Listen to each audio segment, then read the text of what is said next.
Hi, welcome to another video of ToData. In today's video we're discussing Microsoft Dataverse, the data capacity platform for Power BI, Power Automate, Power Apps, Dynamics. They're all using the whole Power Platform stack are using this data capacity. In today's video we're explaining what it is, how to license, how to gain a capacity from the different licensing apps or buying additional storage and how to get the insights. So excited, let's jump into it.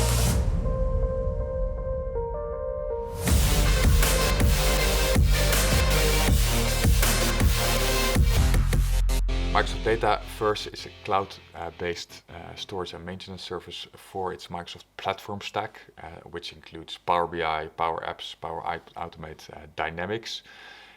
And the storage capacity is divided into three buckets: database, file, and log capacity.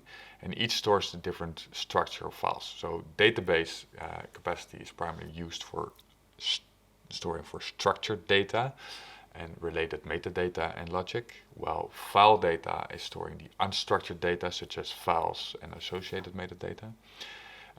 So that stores, for example, notes or emails from Dynamics, and it stores for the Power Apps, the documents, image, files, and videos. And the log capacity is recording table and data changes over time, so that you can use that for analytics and reporting purposes, and is designed to help you as an organization for auditing, compliance, and governance policies. So how do you gain capacity? So capacity is gained through three different options. So first you get default capacity over the three different sources. It does matter where and which product you start your Power Platform journey with, because if you start with Copilot, you get less capacity than if you start with Power Apps.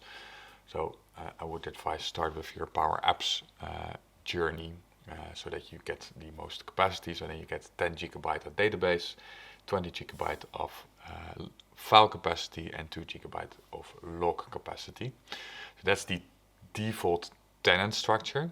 Then you get additional capacity per license, and it differs per app license or per premium license.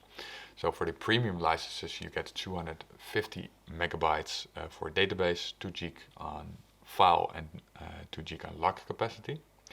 And for the accrued per app licenses you get 50 megabytes on the database capacity and 400 megabytes on the file capacity. In addition, for every user, so if you have 100 users, it's the capacity times 100. Then, so how do you then the third one is if you are overseeking your capacity, okay, how do you then buy additional capacity? So for the three different sources you could buy per gigabyte and separate SKU to increase your capacity storage there. So how do you calculate that then in the end, the total number of capacity? So you start with your default. So let's take the file capacity for example. You start with 20 gigabytes, then you have 10 users on premium, so you get another 20 gigabytes, 10 times 2, 20 gigabytes on from your premium users.